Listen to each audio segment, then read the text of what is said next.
딸의 혼례 때문에 만난 바깥사돈, 서로 어려운 사이지만 어느 순간부터 호라비와 과부인 우리는 같이 사연 보시지요.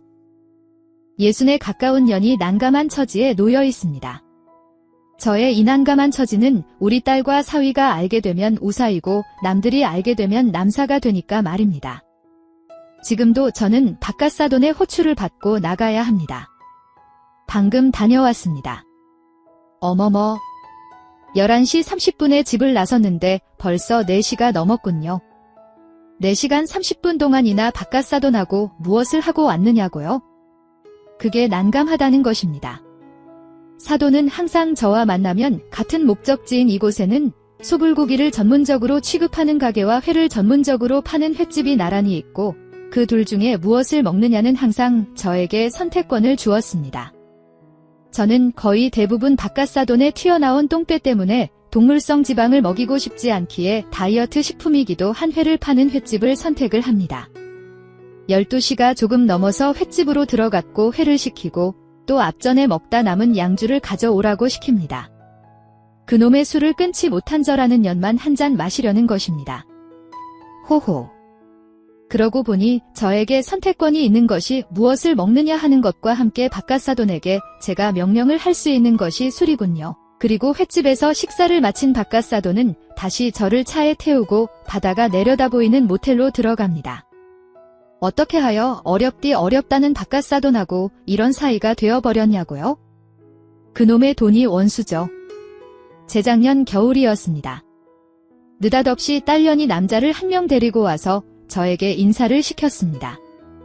인사를 받고 딸년으로부터 그 남자에 대한 이야기를 하였고 딸년은 장례를 약속한 사이라고 말하였습니다. 그래서 저는 거의 신문을 하듯이 꼬치꼬치 캐물었습니다. 가족 관계부터 시작하여 학력, 직장 그리고 모아둔 재산 등등을 말입니다. 학력도 제 딸년보다 훨씬 좋았고 직장도 좋았으며 집안의 재산은 거의 재력가 집안이라고 할 정도로 대단하였습니다. 다만 흠이라고 한다면 과부인 제 밑에서 살고 있는 제 딸년처럼 그 총각의 경우 호라비인 자기 아버지와 단 둘이 산다는 것이었습니다. 가난을 타고나다시피 한 저로서는 호라비는 문제가 크게 되지 아니하였습니다. 그리고 얼마 후 딸아이도 총각의 집으로 인사를 갖고 시아버지가 될 호라비로부터 합격을 받았다고 했습니다. 새해가 박자 딸아이와 사위의 혼인 문제가 급물살을 타기 시작을 하였습니다. 단출하지만 과부인 저와 제 딸년 호라비 아버지와 사위가 될 녀석 이렇게 넷이서 만나 상견례를 하였습니다. 처음 뵌 바깥사돈이 될 분은 비록 호라비라고는 하지만 후덕하게 생긴 것이 제 딸년을 고생시킬 그런 사람은 절대 아닌 것 같아 속으로 흡족하였습니다. 바깥사돈과 저는 바로 혼인을 시키기로 합의를 하였습니다. 남편이란 작자가 죽고 나자 시댁 식솔들과 인연을 거의 끊어버린 저로서는 딸년의 혼인 문제를 상의할 사람이 없었습니다. 그렇게 혼인 문제가 진행이 되어가던 어느 날 바깥사돈이 될 분으로부터 만나자는 연락이 왔습니다. 만나니 바깥사돈이 될 분이 혼수로 가지고 올 물품들의 명세서가 적힌 종이라며 집에 가서 보고 준비를 해달라고 하였습니다. 그리고 식사를 하는 동안 저는 안절부절할 수밖에 없었습니다. 딸년이 혼자 벌어서 먹고 살고 남은 약간의 돈을 저축을 하였기에 딸년의 혼인 비용을 겨우 1,000만 원이 조금 넘었으니 말입니다.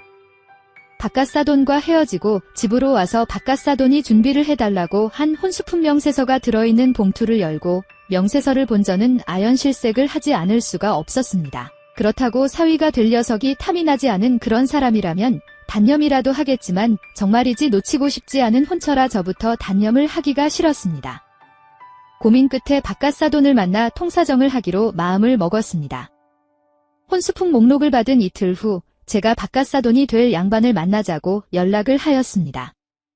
조용한 일식집에서 만나 주문을 시키고 나서 솔직히 말씀을 드려서 저희 모녀 입장으로는 이것의 절반도 힘이 드는 입장입니다. 부디 선처를 바랍니다. 하고 머리를 조아리며 애원을 했지만 금방도 말씀을 드렸지만 저로서는 줄이고 또 줄인 것이 이것입니다. 하고 말하면서 바깥사돈을 물러서려 하지 않았습니다. 그럼 제가 어떻게 해야 이 혼수품을 장만하지 않고서 제 딸년만 데리고 가시겠습니까? 방법이 도통 없는 것은 아닌데 바깥사돈이 저를 곁눈질로 눈치를 조심스럽게 살피며 말하기에 방법이 있으시다면 말씀을 해주세요. 시키는 대로 모조리 하겠습니다. 하고 울먹이며 말하자 허거. 그렇다면 일단 분위기부터 바꾸게 자리를 옮기십시다. 말을 하며 박갓사돈이 먼저 일어났고 제가 계산을 할 틈도 없이 박갓사돈이 먼저 식대를 계산하였고 박갓사돈의 요구대로 저는 구경만 하였지 차마 만져보지도 못하였던 그런 박갓사돈의 고급 자가용을 타고 박갓사돈이 가는 대로 따라갔습니다. 거기가 바로 오늘 갔었고 만나기만 하면 가는 그 바닷가입니다. 박갓사돈이 횟집에서 나와 차를 타고 오고 노래방에 들어가서고 양주와 푸짐한 안주가 나오자 저에게 술을 권하며 처음으로 저에게 꺼낸 말이었습니다. 사돈, 방법을 알려주세요. 하고 말하자 터놓고 이야기하겠습니다. 저의 눈치를 살피며 말하였습니다. 뒤에 말씀을 하세요. 입술이 탄 나머지 양주를 벌컥 들이켰습니다. 안사돈께서도 혼자시고 저도 혼자 아닙니까? 하고 물었습니다. 새삼스럽게 박갓사돈의 말에 입술이 탄 저로서는 박갓사돈이 될 양반이 다시 따라준 양주를 또 벌컥 마셨습니다. 좋은 게 좋다고 저도 가끔은 아주 쓸쓸합니다. 안사돈은 그렇게 생각이 될 때가 없었으니까 박갓사돈이 될 양반이 다시 저의 빈잔에 양주를 따라주며 물었습니다. 글쎄 저는 하고 말을 흐리자 참 일찍 홀몸이 되셨다죠. 그러면 잘 모르시기는 하시겠다 하고 말을 하기에 벌컥 아무 말도 못하겠기에 또 죄 없는 양주를 벌컥 마셔버리자 취기가 슬슬 올라오기 시작하여 앉은 자세가 서서히 흐트러지는 것 같았지만 어떻게 할 방법이 없었는데 하여간 좋게 지내는 게 어떨까요? 하고 말하며 일어서기에 호호. 사돈이 되면 자연스럽게 좋은 사이가 끄억 말하는 사이 저도 모르게 술트림이 나왔고 그렇게 좋은 사이 말고 이렇게 하고 말하면서 제 옆자리에 앉는가 싶더니 저를 사돈 이러시면 그런 후 이미 후회를 하기에는 늦어버린 상태였고 그때부터 저는 다시 여자가 되어갔고 박갓사돈에게 그렇게 점점 길들여지기 시작하였습니다. 그런 사이는 딸년을 시집을 보내 외간 남자가 되어버린 박갓사돈의 아들을 사위로 맏아들인 후에도 계속이 되었습니다. 남편이 죽고 홀몸으로 딸아이를 키웠고 변변치는 않지만 언덕배기에 집도 하나 장만한 저는 딸아이가 직장 생활을 하고부터 딸아이의 만류로 일을 손에서 놓아버렸기에 딸년이 시집을 가자 생활비가 막막하였지만 다시 일손을 잡는다는 것은 무리라고 생각하던 참에 외간 남자이고도 하고 박갓사돈이기도 한 그 사람이 저에게 일을 하지 말라고 하면서 생활비를 딸이나 사위가 의심을 하지 않게 딸 편으로 지원을 하겠다고 말하였고 그때부터 저의 생활비를 매달 지원을 하는데 박갓사돈의 말을 듣지 않을 수가 없는 것입니다.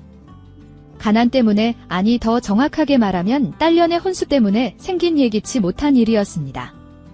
제 자신이 한편으로는 부끄럽지만 또 한편으로는 태어나서 처음으로 진짜 여자로 변해가고 있는 제 모습이 신기하기도 하답니다. 그리고 박갓사돈을 만나고 온 날이 역시 정확하게 말하여 제가 진정으로 여자가 되어가고 있다는 것을 증명해주는 박갓사돈을 만나고 온 날이면 박갓사돈께서 마음이 변치 않게 해달라고 간절하게 기도를 하면서 건강하게 해달라고 빕니다. 저는 30대 여성 사연자입니다. 이곳에 사연을 보내시는 분들 모두 저마다 사연이 있고 사정이 있으시겠지만 저도 마냥 안정적이고 평범한 삶을 살아오지만은 못했네요. 사실 저는 태어났을 때부터 평범한 사람들과는 남다른 사정이 있었어요. 저에게는 아버지의 존재가 처음부터 없었거든요. 저희 엄마는 미혼모로 혼자 저를 낳으셨고 그런 저를 30여 년간 고생하며 키우셨습니다. 여성인권이 지금 같지 않았던 시절 엄마는 결혼도 못하고 어린 딸을 키우며 주변의 시선을 감수하며 힘든 삶을 살아오셨지만 사실 엄마는 원래 부잣집 외동딸이었습니다. 성공하신 아버지와 가정적이고 다정하신 어머니 밑에서 무남동녀 외동딸로 귀하게 자란 엄마는 늘 주변의 부러움을 사며 행복하게 자랐습니다. 게다가 다들 어려웠을 그 당시에 비싼 과외 교수까지 받으셨다 보니 성적 걱정도 없고 엄마는 그만큼 꿈도 참 많으셨다고 하셨습니다. 하지만 그런 유복한 삶은 그리 오래가지 못하셨어요. 저희 엄마가 중학생이던 시절 할아버지의 사업이 어려워지고 결국 집안이 망하면서 도망치듯 창원으로 내려가게 되셨죠. 얼마나 급했으면 친하게 지내던 친구들에게 인사도 하지 못하고 떠나는 바람에 그 후로는 영영 인연이 끊기셨다고 하더라고요. 그리고 그 후로 고등학교 진학도 포기하신 채 집안의 보탬이 되고자 일을 시작하셨습니다. 공부도 곧잘하고 꿈 많던 소녀가 고등학교 진학까지 포기한다는 게 쉽지 않으셨겠지만 당시에는 그 정도로 집안 형편이 어려우셨던 거죠. 그렇게 엄마는 20살도 채 되지 않은 어린 나이에 생업전선에 뛰어드셨고 그 후로 공장을 다니면서 부업까지 하시면서 어렵고 굳은 일을 마다하지 않으며 열심히 살아오셨습니다. 그 당시 공순이라 무시당하면서도 꿋꿋이 일하셨던 엄마는 그래도 꿈을 포기하지 않으셨어요. 집안 형편이 안정되면 언젠가 다시 공부도 시작하고 접었던 꿈도 펴볼 거라며 오뚜기처럼 늘 다시 일어서셨죠. 그렇게 씩씩하게 살던 어느 날 엄마는 휴학을 하고 한동안 친척집에 지내러 왔다는 한 서울 출신 대학생을 만나게 되었습니다. 서울에서 왔다는 소리에 엄마는 동양 사람인 그 남자가 반갑기도 하고 친근하게 느껴지셨을 거예요. 그리고 엄마가 그토록 꿈꾸던 대학생이었다 보니 괜히 부럽기도 하고 동경이 생기기도 하셨던 거죠. 그렇게 두 사람은 짧은 시간에 가까워지게 되었고 어느 날 두 분 사이에 제가 생기게 되었습니다. 결혼도 안 한 처녀가 임신을 했다니 당황스러우셨겠지만 서로 진심으로 사랑한다 생각했던 엄마는 기쁜 마음으로 남자친구에게 제 임신 소식을 알리셨습니다. 하지만 그 남자는 처음부터 엄마를 책임질 생각이 없었다며 그 소식을 듣자마자 잠적을 해버렸어요. 엄마의 임신 소식을 알게 되고 며칠 만에 지내던 친척집에 말도 안 하고 야반도주하듯 사라져버렸다더라고요. 결국 엄마는 남편도 없이 혼자 저를 낳으셔야 했고 그 후 생부를 찾기 위해 저를 데리고 서울로 올라가셨죠. 엄마는 그 남자가 어느 대학을 다니는지 알고 있으니 수소문해보면 될 거라 생각하셨다는데 알고 보니 그 사람이 처음부터 거짓말을 했던 건지 다닌다는 학교를 찾아가 봐도 그런 사람은 찾지 못하셨어요. 결국 생부를 찾지 못한 엄마는 하는 수 없이 포기하시고 일자리를 얻으러 다니셔야 했습니다. 하지만 중졸의 시골에서 온 미혼모가 제대로 된 일자리를 구하기는 너무 어려운 일이었죠. 더구나 당시 갓난쟁이였던 저를 맡길 곳도 없이 혼자 돌보셔야 했다 보니 더 힘드셨겠죠. 그렇게 물어물어 어렵게 얻어낸 일자리는 시장통에 있던 한 반찬가게였습니다. 그래도 저기 사장님이 참 인정 많은 분이셨지. 그분 아니었으면 아마 너랑 나는 한겨울에 길에서 얼어 죽었을지도 몰라. 날은 점점 추워지는데 일자리는 구해지지 않고 올라올 때 들고 온 돈도 거의 떨어져가서 갈 곳도 없이 막막한데 그 사장님이 일자리를 주시더라고. 원래는 사람을 구할 생각도 없었는데 갓난쟁이를 얻고 돌아다니는 내 사정이 딱해 보이셨는지 나와서 일을 하라고 하셨던 거야. 심지어 갓난쟁이 맡길 곳 없다는 나를 위해 가게 뒷방까지 내어주시면서 말이야. 얼마나 고맙던지 참 눈물이 나더라고. 그렇게 엄마가 너를 데리고 다니면서 시장 일을 했었어. 그리고 그때 배운 손맛으로 가게까지 차렸던 거고. 그렇게 그곳에서 몇 년간 고생하시던 엄마는 그 후 돈을 모으셔서 직접 작은 반찬 가게를 차리셨어요. 겨우 몇 평 남짓 작은 가게에 돈이 없어 손으로 그린 나무 간판을 다시던 날 엄마는 눈물을 흘리셨습니다. 남들에게는 보잘것없어 보이는 그 가게가 저희 엄마에게는 또 다른 희망과 꿈이 되셨던 거죠. 하지만 철없던 시절 저는 그런 엄마의 꿈을 무시했던 적이 있었습니다. 한창 사춘기 시절 저는 저희 집의 가난한 사정을 비관했어요. 남들 다 다니는 학원 한 번 다니지 못하고 문제집 한 권 마음 편히 사지 못하는 형편이 서럽고 비참해서 그 원망을 괜한 엄마에게 쏟아냈거든요. 하지만 그러면서도 그렇게 고생하는 엄마가 안쓰러워 그런 엄마를 위해 꼭 성공하겠다는 생각을 했었습니다. 그리고 제가 성공할 방법은 공부밖에 없다 여겼죠. 실제로 저는 똑똑했던 엄마의 머리를 닮았는지 공부도 곧잘 했었습니다. 문제집 한 권 얻기 힘들고 학원 문턱은 밟을 수도 없었지만 저는 혼자서 악착같이 공부해서 좋은 성적을 유지했어요. 그리고 그런 저의 노력을 가상하게 여기셨던 여러 선생님들의 도움으로 결국 서울대에 들어갈 수 있었습니다. 그렇게 노력 끝에 제가 서울대에 입학하던 그날, 저희 엄마는 당신의 꿈을 제가 대신 이뤄드렸다며 너무나 좋아하셨어요. 그렇게 서울대에 당당히 합격한 저는 서울대 학생증을 훈장 삼으며 찬란한 미래를 꿈꿨습니다. 우리 엄마는 팔자가 꼬여 겨우 반찬 가게 하며 힘들게 살지만 나는 그런 엄마 대신 꼭 성공해서 이 팍팍한 현실을 벗어나겠다고 다짐했고 또 자신했어요. 아직 어렸던 그때는 한국에서 제일 좋다는 대학만 들어가면 인생이 술술 풀릴 거라 생각했던 거죠. 하지만 성공한 인생은 학벌이 전부가 아니더라고요. 서울대를 나왔어도 졸업 후에 취업을 못하는 선배들이 수두룩했고 서울대를 나왔어도 가난한 집안 사정은 쉽게 나아지지 않았어요. 물론 그중 집안에 여유가 있는 사람들은 굳이 취업에 목매지 않아도 될 테고 유학이나 대학원에 진학하는 방법도 있었습니다. 하지만 저렴하다고 소문난 국립대학비도 겨우 댔던 저로서는 다른 선택지 없이 취업이 유일한 답이었어요. 그래서 저는 대학에 가서도 끊임없이 공부를 해야 했습니다. 남들 다 딴다는 자격증을 따고 돈 될 만한 직업을 고르다 결국 변리사 시험을 보게 되었죠.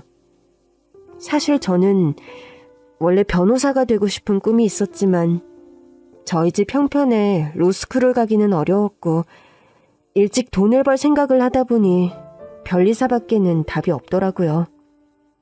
변호사라는 타이틀에 비해 변리사라는 직업이 초라할지 모르겠지만 잘 나가는 변리사들 연봉은 변호사 부럽지 않다는 말에 저는 변리사가 되기로 했습니다.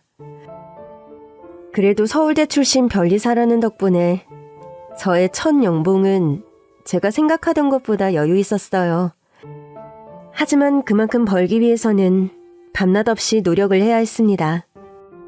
하루에 몇 시간 못 자고 제대로 먹지 못하고 바쁘게 지내는 게 힘들었지만 평생 손에 물기마를 날 없이 고생하던 저희 엄마에 비하면 저는 견딜 수밖에 없었어요. 언젠가 엄마 호강시켜줄 생각에 힘든 순간을 참아낼 수밖에 없었죠. 엄마, 조금만 더 기다려. 내가 진짜 열심히 돈 모아서 엄마 꼭 호강시켜줄게. 알겠지? 아이고, 호강은 무슨. 엄마는 지금도 우리 딸 덕분에 행복한데. 서울대 나와서 돈 잘 버는 딸이 있는데 여기서 뭘 더 호강을 해? 아니, 그런 거 말고 내가 제대로 된 아파트 사줄게. 그럼 맨날 전셋집 이사 다니는 지긋지긋한 짓 더 안 해도 되잖아. 됐어. 엄마는 집 필요 없어. 네가 버는 돈은 네가 써야지. 그 돈을 왜 엄마한테 써? 엄마는 지금도 잘 살고 있으니까 그 돈은 진영이 네가 쥐고 있다가 나중에 시집 갈 때 써. 요즘은 젊은 사람들 둘이 벌어도 집 구하기 어렵다는데 그렇다고 엄마가 물려줄 돈이 있는 것도 아니고 너도 시집 갈 때 들고 갈 돈은 있어야 할 거 아니야. 싫어. 나 시집 안 갈 거야. 나는 엄마랑 평생 같이 살 건데? 아유, 얘가 아직도 철이 안 들었나. 서울대까지 나와서 남 부러울 것 없는 애가 무슨 소리 하니? 너 돈 벌어서 엄마 집 사준다는 것보다 좋은 남자 만나서 시집 가는 게 엄마한테 더 효도하는 거야. 그때는 정말 엄마 곁에서 평생 살게 될 줄 알았는데 그랬던 제가 한 남자를 만나며 결혼 생각을 하게 될 줄은 몰랐네요. 변리사로 일하며 연애할 시간도 없던 저는 어느 날 한 젊은 변호사를 알게 되었습니다. 처음에는 일 때문에 만난 사이였지만 운명이었던 건지 저희는 짧은 시간 안에 무척 가까워지게 되었죠. 정우 씨는 참 좋은 남자였고 그런 남자를 만난 저는 처음으로 결혼 생각까지 하게 되었습니다. 아버지 없이 자란 가정환경 때문에 결혼에 대해 회의적이었던 제가 다정하고 가정적인 정우 씨를 만나며 가치관까지 바뀌었던 거죠. 사실 처음에는 저의 자격지심 탓에 먼저 결혼하자는 정우 씨의 말을 거절했었어요. 저도 정우 씨가 너무 좋았지만 형편이 차이나는 저희가 결혼까지 갈 수 있을까 걱정이었거든요. 정우 씨는 무척 유복하고 화목한 가정에서 자란 사람이었습니다. 정우 씨 할아버지와 아버지는 검사 출신에 어머니께서는 로스쿨 교수님을 하고 계시는 법조인 집안이었거든요. 거기다 대대로 물려받은 재산도 상당한 부잣집 귀한 외동아들이었죠. 그에 비해 저는 편부모 가정의 어려운 집안 형편으로 정우 씨의 집안과 너무 격차가 심했습니다. 그렇다 보니 저로서는 기울어지는 결혼을 결심하기가 쉽지 않더라고요. 내가 진영 씨 배경 보고 좋아한 것도 아니고 그게 다 무슨 상관이야. 나는 그냥 진영 씨만 있으면 된다니까? 나도 정우 씨 배경 알고 만난 거 아니고 나도 정우 씨만 있으면 돼. 근데 정우 씨 부모님도 그렇게 생각하실까? 결혼은 우리 둘이 하는 게 아니잖아. 어른들 반대 걱정을 어떻게 하네. 우리 엄마야 정우 씨라면 무조건 좋아하시겠지. 아니, 정우 씨 배경까지 알면 더 좋아하실지 몰라. 근데 나는 그 반대잖아. 우리 집안 형편, 내 사정, 그거 정우 씨 부모님이 이해해 주실 수 있을까? 우리 부모님 그런 분들 아니라고 했잖아. 누구보다 정의롭고 깨어있으신 분들이야. 분명 진영 씨 직접 보시면 좋아하실 거라니까? 정우 씨는 자기 부모님은 그러실 분들이 아니라며 저를 안심시켰습니다. 실제로 정우 씨는 그전에도 부모님이 얼마나 깨어있고 편견이 없는 분들인지 자주 얘기했었어요. 사회적 강자로서 늘 어려운 사람들을 살피시고 가족들이 다 같이 무료 법률 상담을 다닐 정도로 봉사에도 열심이라고 했었죠. 그래서 저도 그 말에 희망을 갖고 마음을 열었고 그런 분들이라면 저를 품어주지 않으실까 기대를 가지게 되었죠. 하지만 자신의 부모님은 절대 그럴 분들이 아닐 거라는 정우 씨의 말과 달리 시어머니께서는 저의 사정을 듣고 단번에 결혼을 반대하셨습니다. 말도 안 되는 소리? 결혼? 저런 집안이랑 결혼을 하겠다고? 정우 너 지금 무슨 소리를 하는 거야? 애가 오냐 길렀더니 현실을 모르니? 결혼이 그리 쉬운 일인 줄 알아? 어머니 왜 그러세요? 분명 전에는 진영 씨 얘기 듣고 괜찮은 사람인 것 같다고 하셨었잖아요. 그땐 이런 말 없었잖아. 그냥 좀 어려운 형편인 줄 알았더니 아버지가 없다는 말이 애비 얼굴도 모른다는 말이라고 안 했었잖니? 거기다가 어머니는 또 충졸이라고?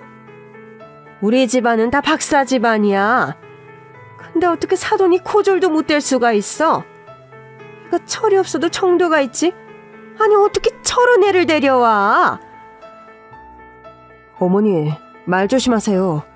근본이 없다뇨. 아버지가 없는 게 진영 씨 탓은 아니잖아요. 그런 말은 너무하신 거 아니에요?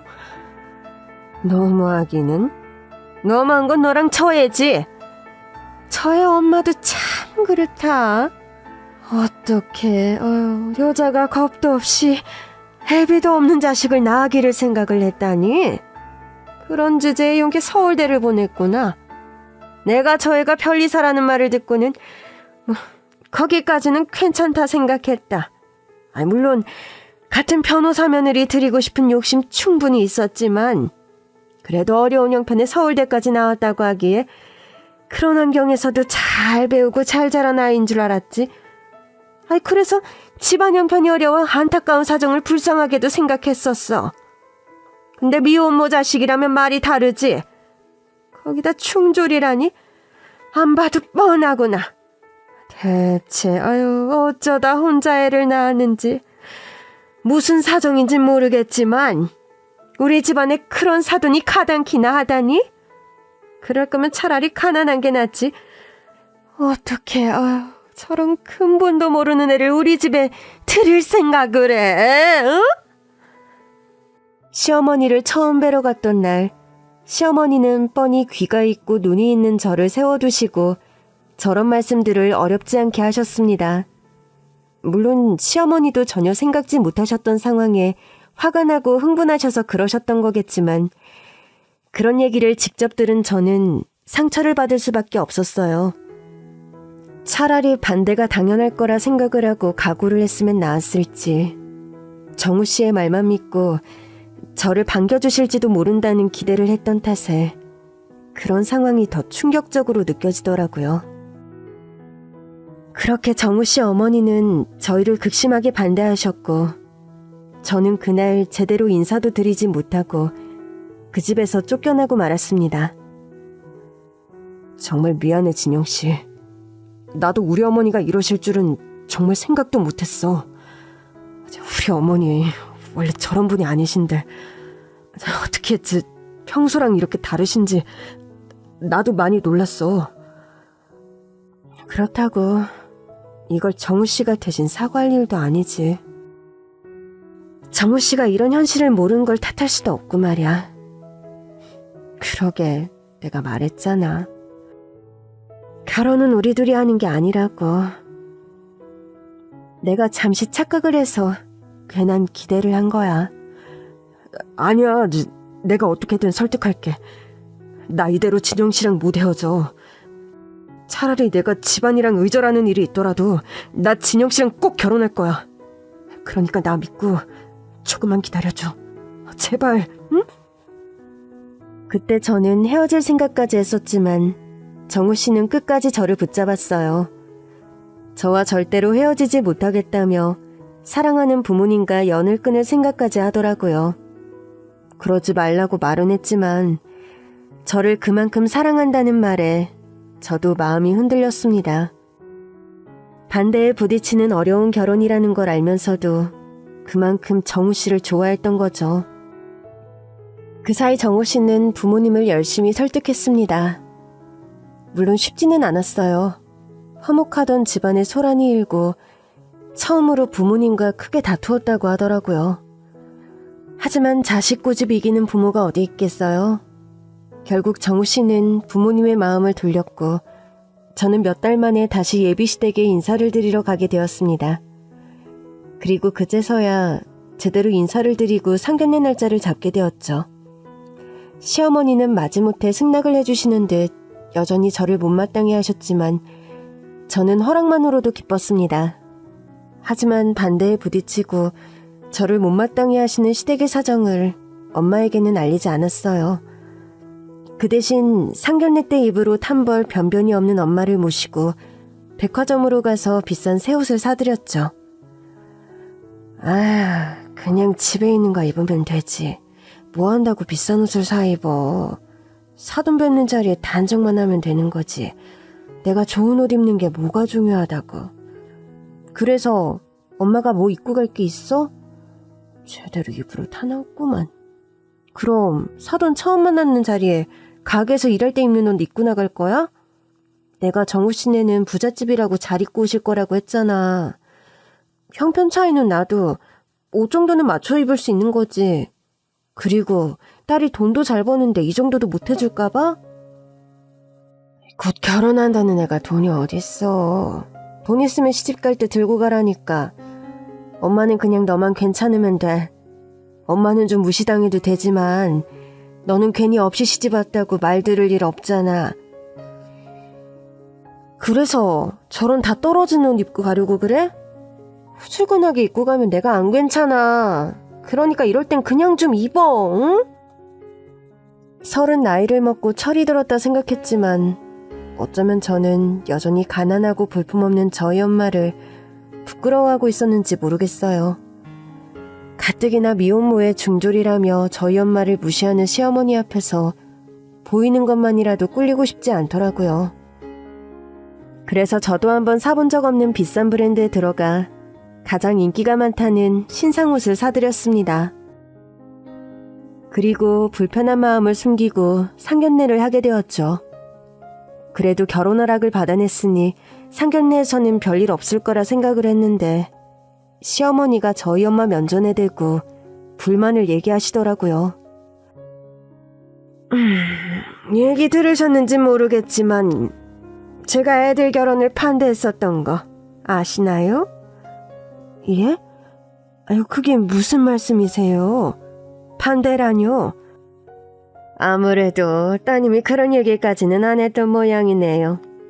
그래도 사돈도 아실 건 아셔야죠. 솔직히 말해서 저는 이 결혼 별로 내키지 않아요. 자식 이기는 부모 없다 보니 아들이 죽고 못 살겠다고 해서 어쩔 수 없이 허락을 하는 거지만 그렇다고 제가 마음에 들지도 않는 며느리 속없이 반겨줄 수 있는 그릇은 안 돼서요. 서운하다고 생각하셔도 할 말은 없지만 제 입장도 이해를 좀 해주셨으면 좋겠습니다.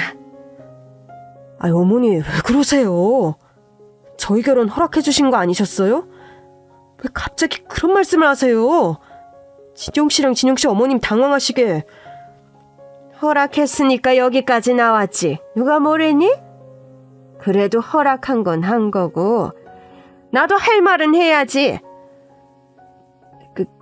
그럼 저희 애가 어디가 마음에 안 드시는지.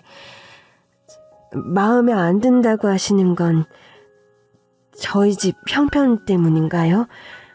아니면 법조인 집안의 변호사 며느리를 원하셨나요?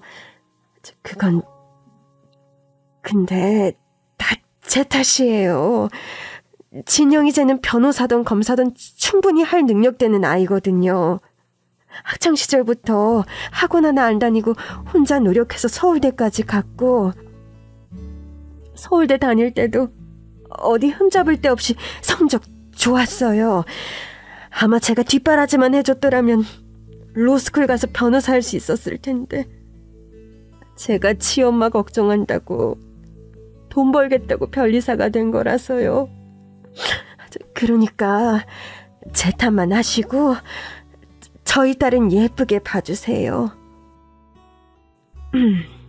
변호사 집안의 변리사라니 그것도 물론 마음에 들지는 않지만 그건 둘째 얘기예요. 솔직히 변리사라는 말 듣고 우리 아들이 왜 그런 아가씨를 만나나 싶었는데 얘기 들어보니 서울대 출신에 성실하게 사는 것 같아서 잘 봐주려고 했었습니다. 근데 아무리 그래도 그렇지 아버지도 모르는 며느리를 누가 반기겠어요? 거기다가 사돈 충졸이시라면서요? 세상에, 요즘 세상에 충졸이 있다는 건 또 처음 듣네요. 무슨 사정인지는 몰라도 조금만 노력하셨으면 고등학교 졸업장은 따셨을 텐데요. 아무리 사정이 어렵다고 해도 검정고시도 못 봤다는 건 핑계 아닌가요? 저희 남편이나 저나 둘 다 박사과정까지 밟았어요. 주변에 충졸은 아무도 없다고요. 근데 사돈이 충졸이라 그러면 사람들이 저희를 뭐라고 생각하겠어요? 사돈이 제 입장을 이해해 주셔야죠. 제가 이렇게 대놓고까지는 말 안 하려고 했지만 저는 솔직히 사돈이랑 잘 지낼 수 있을지도 모르겠네요. 그러니까 지금 안사돈 말씀은 저희 애를 반대하셨다는 게 저 때문이라는 거죠? 제가 중졸에다 가진 것도 없는데 남편도 없이 혼자 딸 자식을 키워서요. 섭섭하게 생각하실 것 없어요. 저도 괜히 가식 떠느니 솔직하게 말하는 게 낫겠다 싶어 그러는 거니까. 아무튼 썩 반기는 결혼은 아니라는 거죠. 예, 알겠습니다. 그쪽 생각은 잘 알았으니 더 할 얘기는 없겠네요. 저나 저희 딸이 마음에 안 드신다니 유감스럽네요. 진영아, 일어나. 집에 가자. 엄마, 얼른 일어나. 네가 뭐가 모자라다고 여기서 이런 소리를 듣고 있어? 사람을 그런 식으로 평가하는 집에는 나도 너 시집 안 보내고 싶다. 자기는 날 때부터 잘났다고 그런진 모르겠지만 나는 내 딸 부끄럽지 않게 키웠어. 너무 대놓고 할 말을 다 하시는 시어머니 말에 저희 엄마는 결국 자리를 박차고 일어나셨습니다. 그리고 엄마는 집으로 가신 뒤에 아무 말씀이 없으셨어요. 너무 화가 나셔서 그러신지 속상하셔서 그러신지 피곤하시다며 일찍 방으로 들어가시더라고요. 그제서야 저는 제가 결혼을 한다며 괜한 욕심을 부렸구나 싶었습니다. 차라리 결혼을 포기했더라면 이런 꼴은 보이지 않았을 텐데 싶어 괜히 죄송한 마음에 엄마 눈치만 볼 수밖에 없었죠. 그리고 다음날 불편한 분위기 속에 쭈뼛거리는 저를 잠자코 보시던 엄마가 뭔가를 꺼내서 제게 주셨어요. 엄마, 괜찮아? 잠은 좀 잤어? 진영아, 이거 받아라. 응? 이게 뭐야? 이거 엄마 보물이야. 엄마가 10몇 살 때부터 갖고 있던 엄마 보물. 우리 아버지 사업이 망하고 하루아침에 살던 집 떠나올 때도 유일하게 놓지 않았던 거지. 여기저기 또 돌아다니고 별 난리가 나는 와중에도 엄마가 갑옷처럼 지니던 거야. 근데 이걸 왜 주는 거야? 엄마 나한테 화난 거 아니었어? 내가 너한테 화를 왜 내니? 설마 어제 일로 내가 너한테 화가 났을까봐? 그럼 아니야? 너한테 화날 일이 뭐가 있어. 그 일이 네 탓도 아니고 나 때문에 네가 그런 소리를 들었으니 오히려 내가 너한테 미안해야지. 네가 무슨 잘못이 있겠니? 기껏 낳아놓고도 해준 것 없는 내가 너한테 죄인이지. 내가 좀 더 좋은 엄마였다면 우리 딸이 그런 소리는 듣지 않았을 텐데. 엄마가 미안해, 진영아. 엄마가 뭐가 미안해. 엄마가 나한테 얼마나 잘해줬는데. 엄마 좋은 엄마 맞아. 나한테는 세상에서 둘도 없는 제일 좋은 엄마야. 됐어. 결혼이 뭐가 중요해. 그러게 내가 처음부터 결혼 생각 없다 그랬잖아. 나야 엄마가 결혼하는 게 효도라고 하도 뭐라고 하니까 그랬던 거지. 사실 나는 혼자가 좋아. 아무리 좋은 남자라 해봐야 남자는 다 애라던데. 나도 내 할 일 있고 바쁜 사람인데 뭐하러 결혼해서 남편 챙기면서 살겠어. 그냥 나 엄마랑 평생 살래. 우리 둘이 행복하면 그만이지. 안 그래? 진영아, 그래도 엄마 때문에 뭘 또 포기하지 말어. 너 로스쿨 가고 싶었는데 집안 형편 생각해서 변호사도 포기하고 지금도 밤낮 없이 바쁘게 사는 거 엄마가 모르니? 엄마는 너한테 항상 미안했었어. 남들 다 다니는 학원 하나 못 보내주고 예쁜 옷 한 벌 변변히 못 사주고, 그런데도 서울대까지 가준 딸 꿈까지 접게 한 엄마는 늘 죄인이었어. 근데 결혼까지 포기하게 하라고 엄마가 딸한테 어떻게 그러겠니? 그러니까 이거 들고 그 집에 가서 다시 잘 말씀드려. 엄마, 무슨 그런 소리를 해. 나 결혼 안 해도 된다니까? 정말? 그리고 이거 엄마 보물이라며. 근데 그런 걸 왜 시댁에 갖다 주래? 나보고 뭐 엄마, 갑옷 팔아서 시집가라고? 이게 대체 뭔데? 이건 어른들끼리 해야 할 이야기야. 그러니 괜한 고집 부리지 말고 이거 들고 그대게 인사드려. 그럼 너희 예비 시어머니가 이거 보고 뭔가 깨닫는 게 있으실 거야. 보자기를 몇 겹이나 싸서 켜켜이 묵혀있던 그것을 보고 보물이라 말씀하시던 엄마는 제게 별다른 설명 없이 그걸 들고 예비 시댁으로 가라고 하셨습니다. 그게 대체 뭐냐고 묻는 제 말에도 알려주지 않으시고 들고 가서 시어머니를 만나보라고 하시더라고요. 엄마 가슴에 대못 박아가며 결혼을 하고 싶지 않았던 저는 엄마의 보물을 들고 시댁으로 가기가 꺼려졌습니다. 하지만 제게 그것을 들려 쫓아내듯 내보내시는 엄마의 고집을 이길 수가 없었어요. 그렇게 저는 불편한 마음으로 억지로 예비시댁으로 무거운 발걸음을 옮기게 되었죠. 그렇게 어렵게 시댁에 도착한 저는 저를 반기시지 않는 시어머니 앞에 보자기를 내려놓았습니다. 이게 뭐니? 어제 그러고 나간 건 파혼하겠다는 말 아니었니? 상견례였고 다시는 안 보자는 건 줄 알았더니 하루 만에 웬 포자기를 들고 와? 이게 뭔데? 저도 이게 뭔지는 몰라요. 그냥 저희 엄마께서 소중하게 생각하시는 보물이라고 하시면서 어머니께 가져다 드리라고 하시더라고요. 뭔지는 직접 보시면 아실 거라고 하셨으니까 어머니가 직접 열어보세요. 뭐? 보물? 지금 나한테 선물이라도 들고 와서 환심이라도 사겠다는 거야, 뭐야? 너 이런다고 내가 널 타르게 볼 것 같니? 너희 엄마도 참 그렇다. 어제는 무시당하는 게 기분 나쁘다고 중요한 자리를 박차고 나가더니 하룻밤 사이에 마음이 바뀌어서 딸한테 이런 걸 들려보내니? 어머니, 제발 좀 그만하세요. 어제는 어머니가 잘못했다고 하셨잖아요. 애초에 상견례까지 해놓고 그 자리에서 그런 소리 하신 건 어머니 잘못이잖아요. 그럼 진영씨 어머님이 화를 내시는 게 당연한 거지. 왜 또 그런 말씀을 하세요?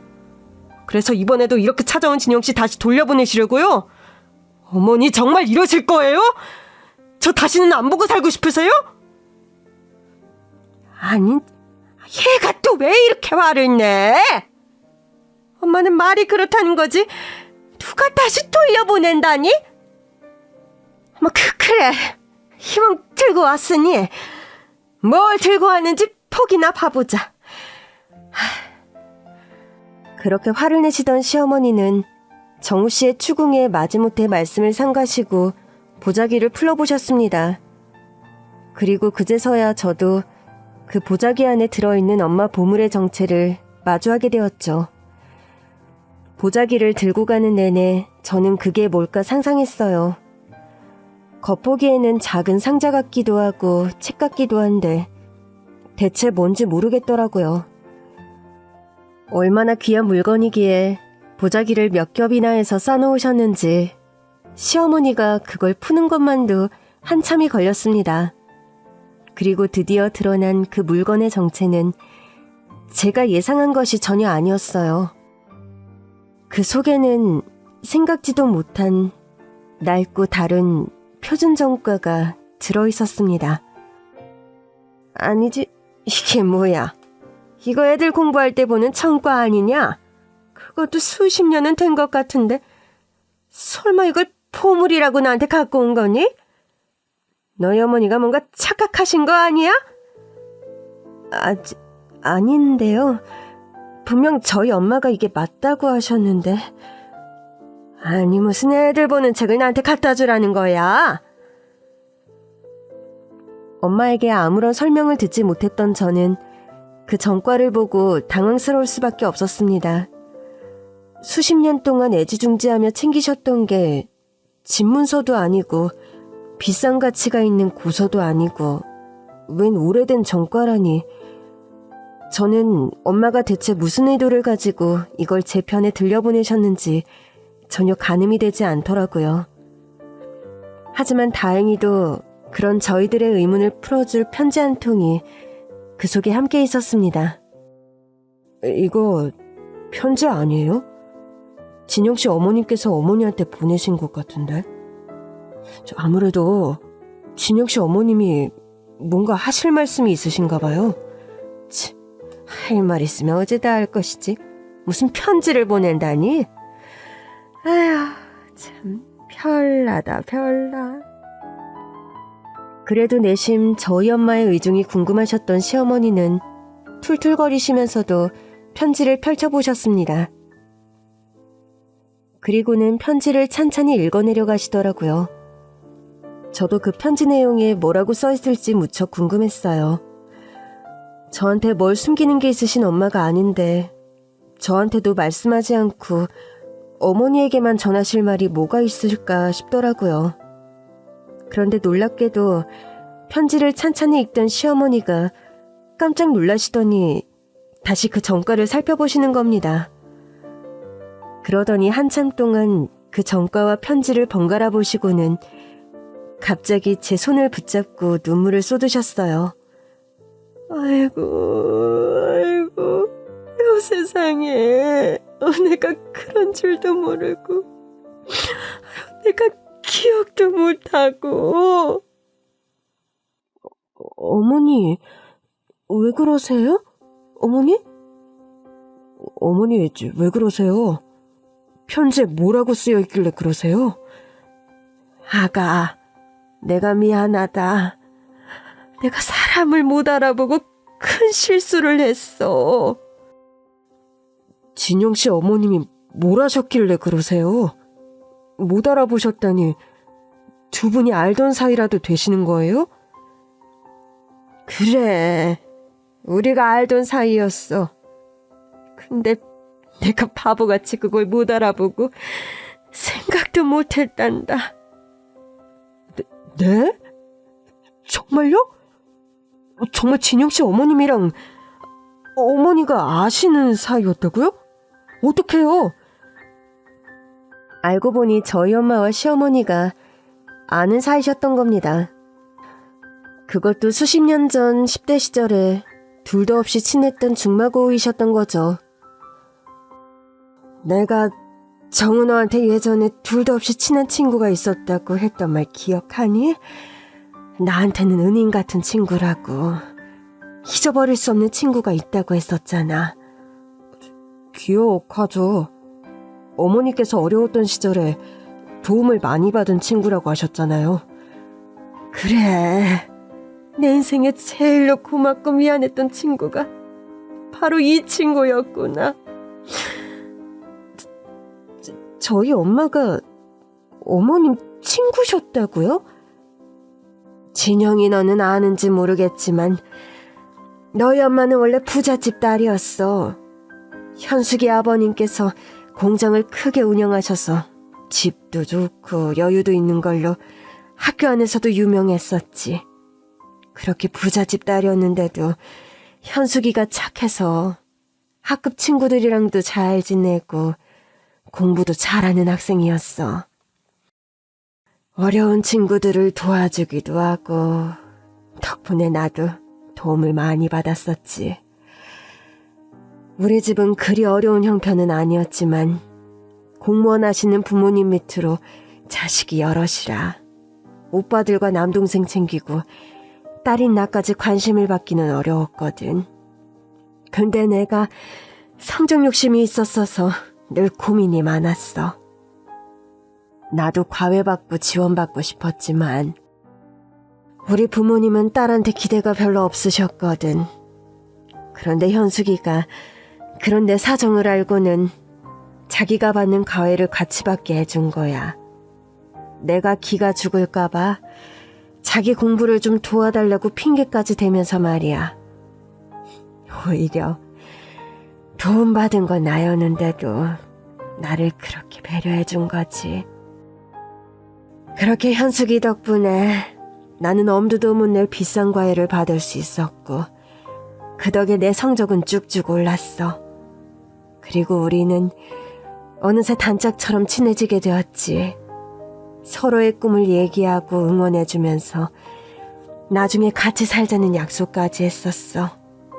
그런데 안타깝게도 중학교 졸업을 한 학기 남겨두었던 어느 날 현숙이가 소리 소문 없이 이사를 가버리면서 연락이 끊겨버렸단다. 맞아요. 그때 저희 외할아버지 사업이 망하시면서 엄마가 창원으로 내려가셨거든요. 역시 그랬구나. 뭐 당시에도 아버지 사업이 망했다니, 빚쟁이들에 쫓긴다니 소문이 있어서 뭔가 사정이 있을 거라 짐작은 했었는데 그땐 나도 어리고 철이 없어서 제일 친하게 지냈던 친구가 인사도 없이 떠난 게 너무 섭섭하더라고.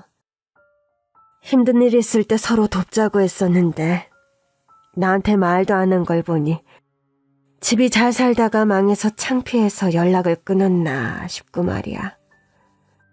그건 아니셨을 거예요. 저희 엄마도 아무 상황도 모르고 도망치듯 이사를 하셔서 친구들한테 인사 한번 못한 게 늘 마음에 걸리셨다고 하셨거든요. 아마 저희 엄마도 친구분들을 그리워하셨을 거예요. 그래, 그때는 차마 몰랐지만 너희 엄마가 이 정과를 보관하고 있었던 걸 보니 이제는 그 마음을 알겠구나.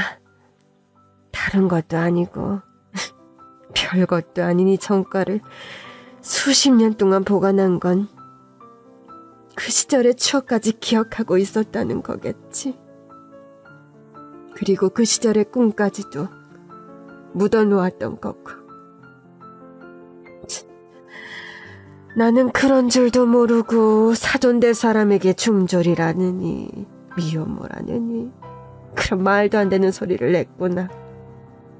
그리고 가와던 사람이 내가 둘도 없이 소중하게 생각하는 내 은인 같은 친구인 줄도 몰라보고 말이야.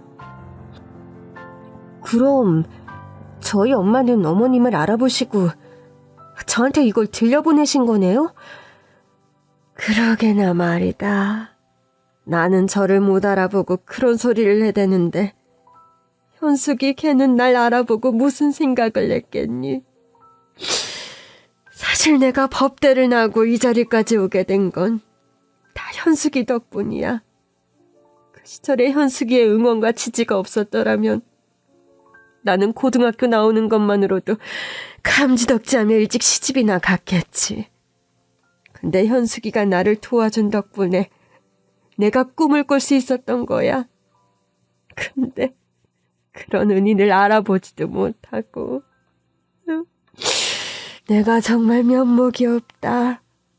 거기다 진영이 너랑 현숙이한테 그런 험한 말을 한 게 너무나 후회스러워. 뱉은 말을 도로 주워 담을 수도 없고.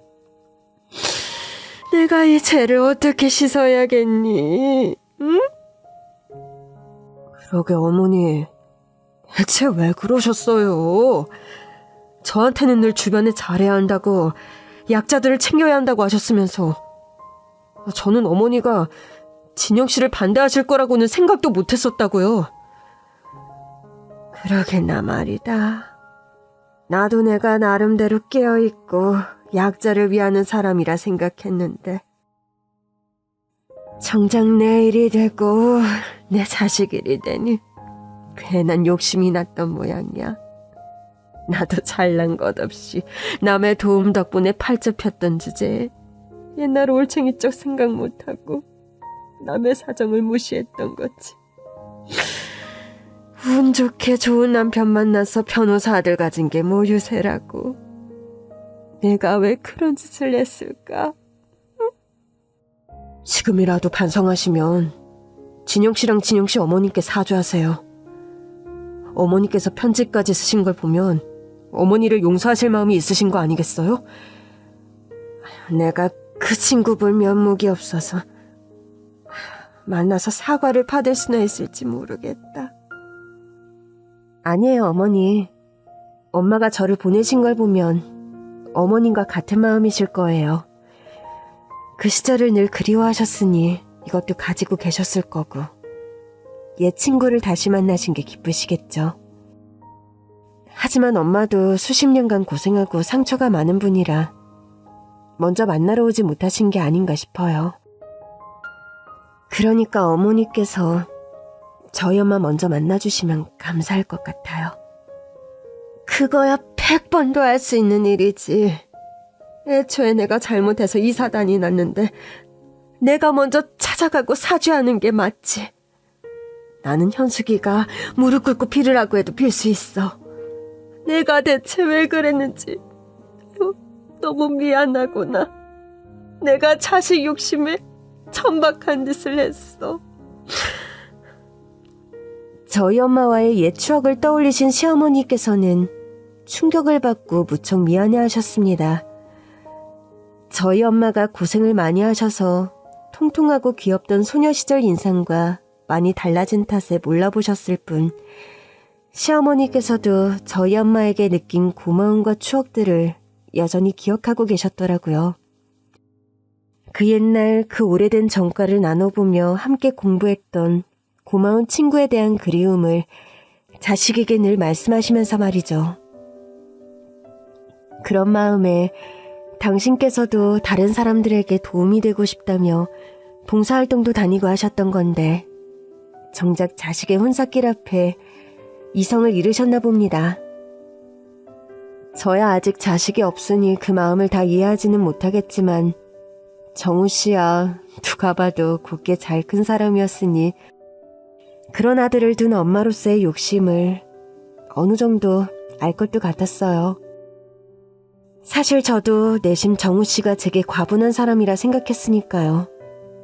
그래도 뒤늦게나마 옛 추억을 떠올리고 저와 저희 엄마에게 잘못하신 것을 깨달으셔서 참 다행이라 생각했죠. 그리고 어머니는 곧바로 낡은 전과를 다시 잘 싸서 저희 엄마에게 찾아가셨습니다. 그리고는 저와 저희 엄마 앞에 무릎까지 꿇으시며 미안했다고 몇 번이고 사죄를 하셨어요. 현수가 미안해. 내가 너를 못 알아보고 니 면전에 그런 소리를 짓거렸다. 내가 정신이 나가도 한참 나간 거야.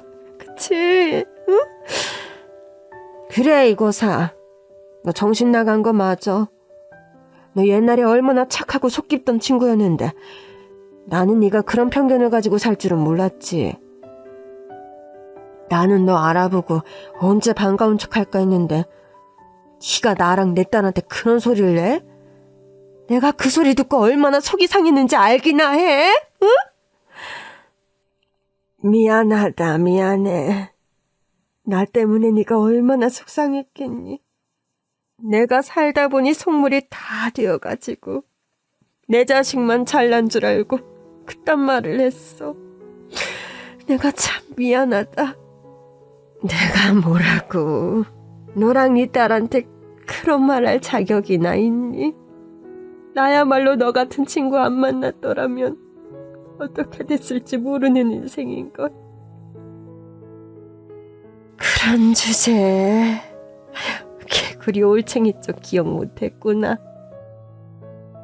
나라고 그런 소리 듣고 싶었겠니? 나라고 내가 애 아빠도 없이 혼자 자식 낳아 키우게 될 줄 알았겠어? 그렇게 공부 잘하고 똘똘하던 내가 중학교도 졸업 못하고 반찬 가게 하면서 집도 없이 살 줄 알았겠냐고.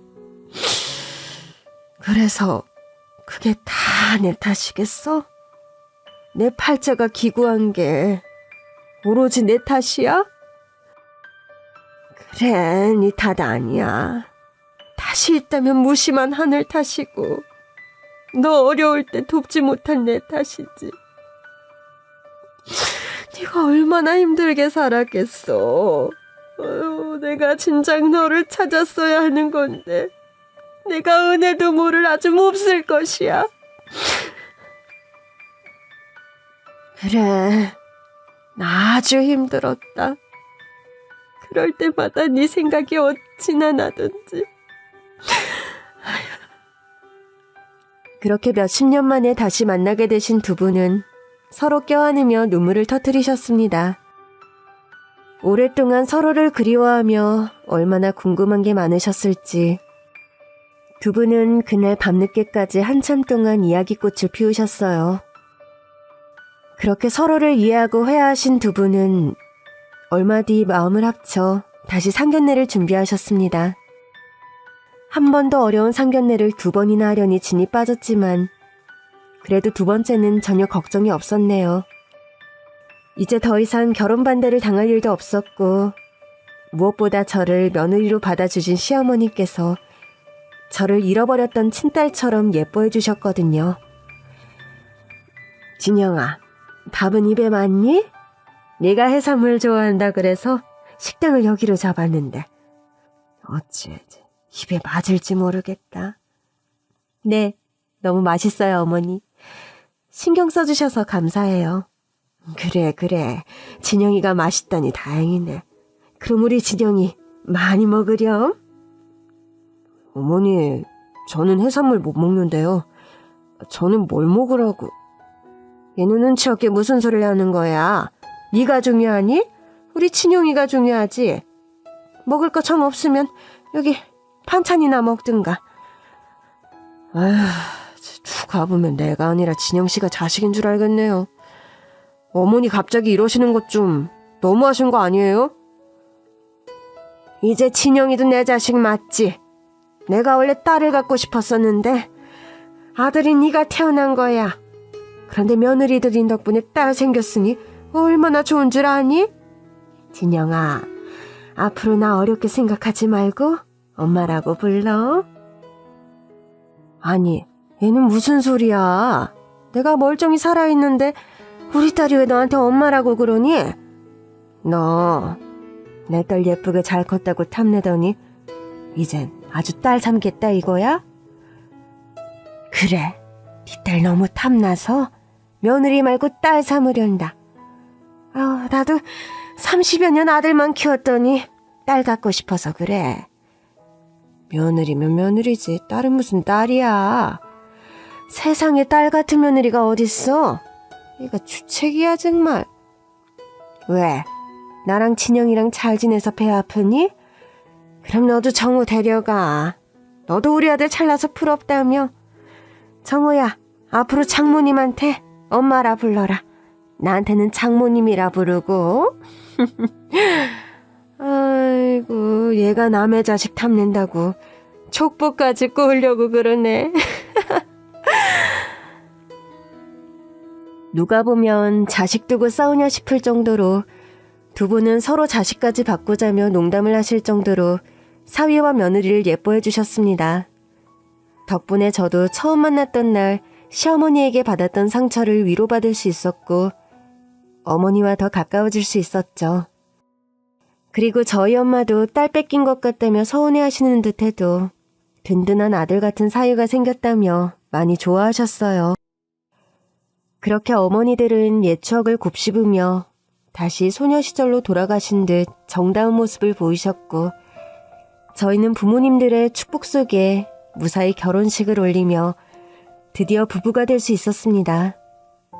그리고 그렇게 사돈이 되신 어머니들은 아직도 단짝처럼 잘 지내고 계세요. 자식들 결혼까지 시키며 독립시켰으니 귀찮게 안 하시겠다며 저희 빼고 두 분이서만 놀러 다니시고 여행까지 가시더라고요.